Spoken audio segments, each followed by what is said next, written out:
Alors nous voilà à Sienne. Donc pour vous parler de Sienne, donc on en était à l'autostop. On a fait l'autostop donc sur une aire d'autoroute où il était vraiment interdit de faire l'autostop. Il y avait vraiment un panneau.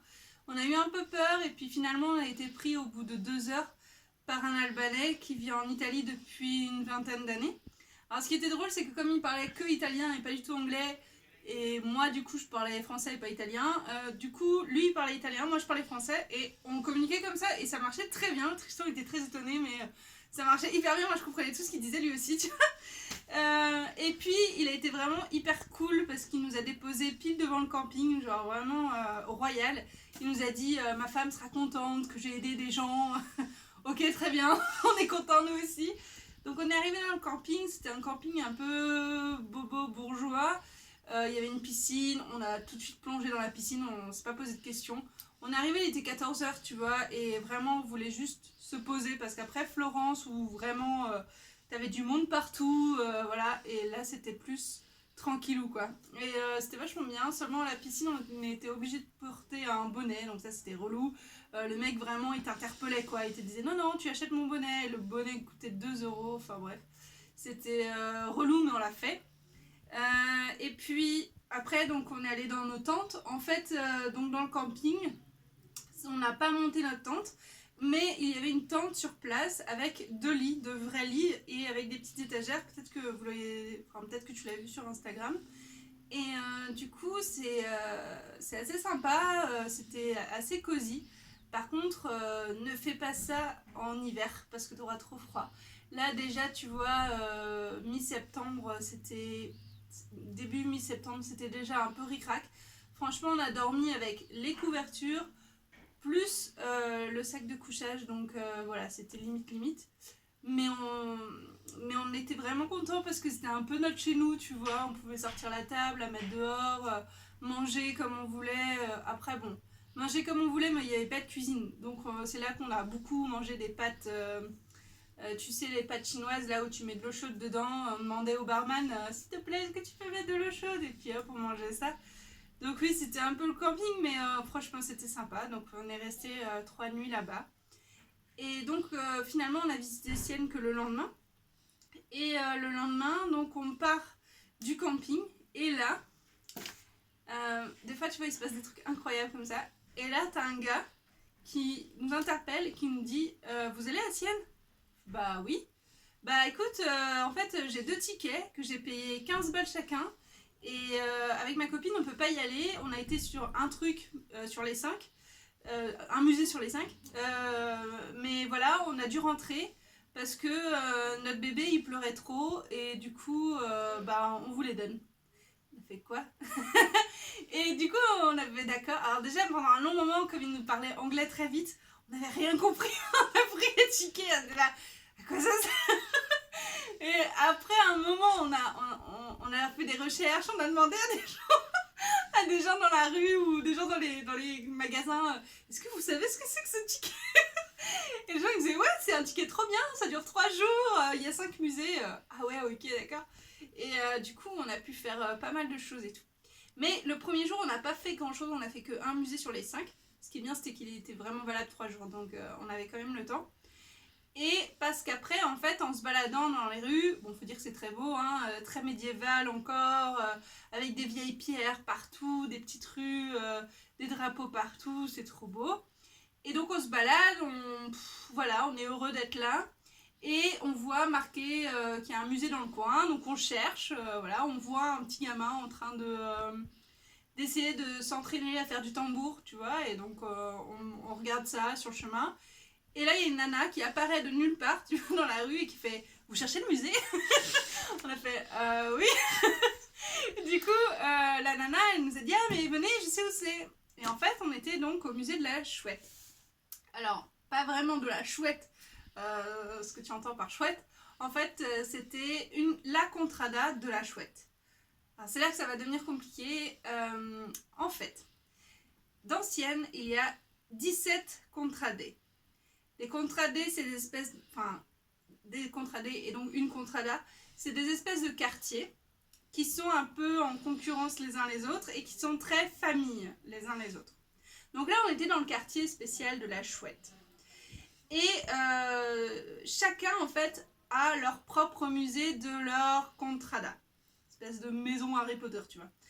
Et ils font tout pour leur contrada, tu vois. Et c'est que des volontaires qui sont dans ce musée, par exemple. Mais que des volontaires de cette contrada. Et ils ont tous aussi une église dans leur contrada. Donc on a pu visiter l'église de la Chouette, du coup, qui était juste à côté du musée. Et donc cette nana, elle nous explique pendant... Enfin, une autre nana, du coup, qui était dans cette contrada, qui nous explique pendant, je sais pas, au moins 2 heures, en tout cas jusqu'à la nuit tombée, elle nous explique tous les détails. Alors je vais essayer de me remémorer un petit peu ce qu'elle nous a expliqué. Déjà, il faut savoir qu'au Moyen-Âge, il y avait déjà des espèces de luttes avec des animaux utilisés justement pour essayer de faire de la compétition entre les contradés, tu vois. Mais le duc de Médicis, à un moment, il a interdit les luttes de taureaux. Et à ce moment-là, ils ont dit, bon, c'est pas grave, on a une autre idée, on va utiliser des chevaux. Et donc maintenant, il y a une course de cheval qui se déroule en juillet et en août tous les ans depuis 1590. Et ça s'appelle le Palio. Et c'est sur la Piazza del Campo. Et en fait, c'est une grande place qui est vraiment au centre-ville. C'est assez étrange parce que vraiment, tu as les maisons vraiment à proximité. Donc, je sais pas trop comment ils font, mais apparemment, c'est très impressionnant parce qu'ils se retrouvent tous en fait au milieu de la place et tu as les chevaux qui tournent autour d'eux. En fait. Et la course en elle-même, elle dure quoi? Elle dure même pas 1 minute en fait. C'est très très rapide. Mais il y a tout un contexte énorme en fait autour de ce palio. En fait, par exemple, ce qui est le plus important, c'est pas le cavalier. Ce qui est le plus important, c'est le cheval. Si le cavalier pendant la course il tombe du cheval, c'est pas grave. Tant que le cheval il gagne la course, c'est le plus important. Mais comme le cheval c'est le plus important, il est bichonné mais à mort quoi. C'est-à-dire que la veille du palio, le cheval a le droit, mais seulement ce jour-là, il a le droit de rentrer dans l'église et de se faire bénir par le prêtre pour qu'il soit le meilleur. Il rentre vraiment, hein. C'est-à-dire que dans toutes les églises de Sienne, les portes sont immenses pour que les chevaux puissent passer. C'est énorme. Alors d'habitude, le prêtre, il fait jamais rentrer des animaux à l'intérieur. S'il les bénit, c'est à l'extérieur de l'église. Mais ce jour-là, il a le droit. Seul le cheval a le droit. Et il faut savoir aussi que le cheval est bichonné pendant 3 jours par quelqu'un qui est choisi dans la contrada. Il est vraiment bichonné pendant 3 jours, mais pas seulement bichonné, c'est-à-dire que le gars, il doit dormir avec lui pour être sûr que tout va bien pour le cheval, quoi. Et donc tout ça, c'est vraiment un enjeu hyper important, tellement important en fait, que par exemple, si tu es en couple et que ils sont dans 2 contradas différentes, on estime que pendant le palio, ils sont plus en couple, que ça n'existe plus. Les enfants, ils jouent aux billes, mais pas des billes comme chez nous, tu vois. C'est genre des billes avec les drapeaux de toutes les contradas. Qu'est-ce qu'il y a d'autre? Enfin, c'est vraiment fou quoi, c'est impressionnant comme c'est un enjeu majeur chez eux et tout tourne autour de ça. Et ils font des grandes fêtes de contrada. Là par exemple la fête où... Enfin on était là pile à une fête, c'était la fête des girafes. La contrada de girafes avait gagné le palio de juillet, donc du coup ils fêtaient ça avec des grandes tablées énormes, avec tout ce qu'il faut pour manger. Et puis en même temps il y a eu un défilé, ils étaient tous habillés en rouge parce que c'est la couleur de leur drapeau. Il faut savoir aussi que du coup il y a des alliances aussi qui se créent. Par exemple quand on a été dans l'église de la contrada de la Chouette, on a vu aussi des drapeaux de porc-épic et de girafe, tu vois, donc elle nous a dit oui c'est nos alliés, donc on sait pas trop ce qui se mijote entre eux, mais à mon avis des fois il y a des petits...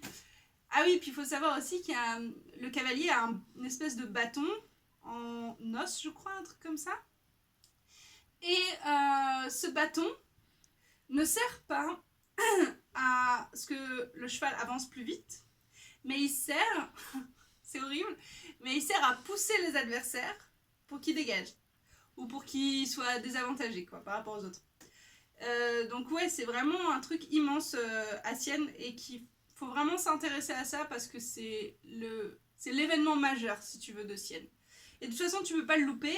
Mais d'un autre côté, l'Office du tourisme cache un petit peu ça parce que je pense qu'ils veulent pas trop de touristes non plus en juillet, en août, parce qu'ils veulent que ça reste entre les contradas.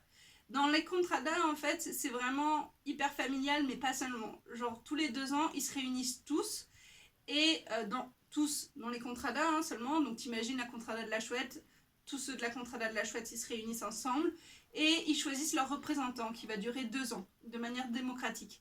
Et aussi, ils choisissent les rôles qu'ils vont avoir chacun.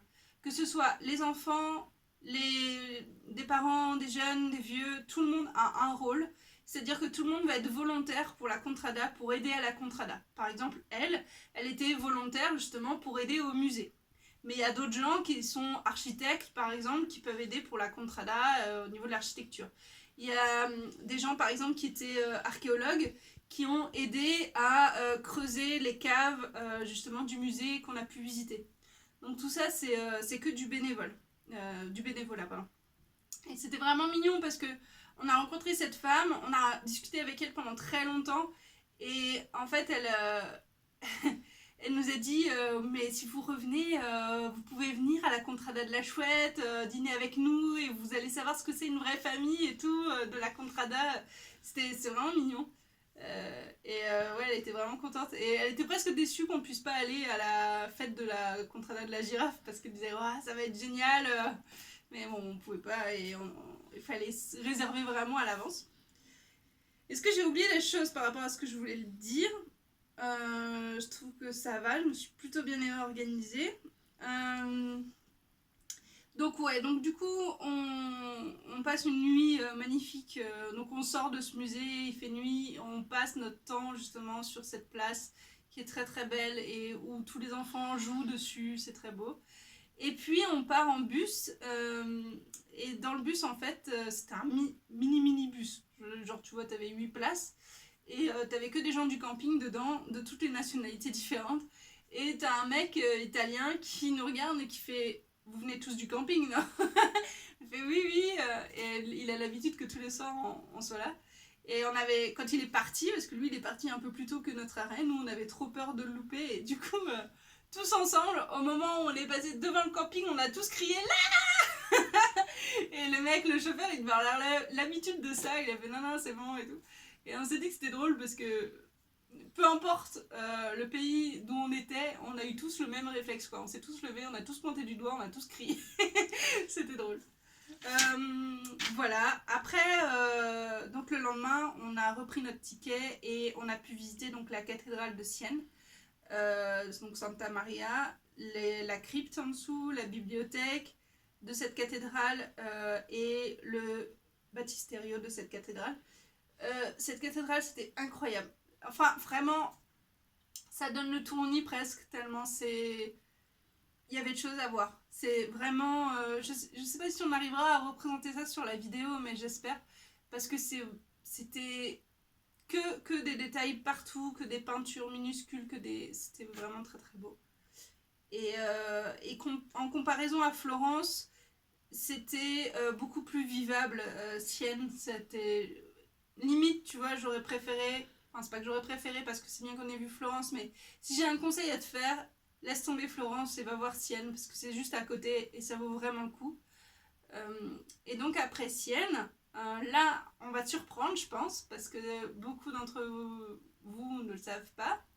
Après, on a tout laissé tomber et on est parti faire un workaway, donc c'est-à-dire que tu travailles pour quelqu'un et tu restes chez cette personne. Il se trouve que là, donc on reste chez cette personne et on est nourri et logé pour notre travail. Donc tu fais 5 heures par jour pendant 5 jours par semaine.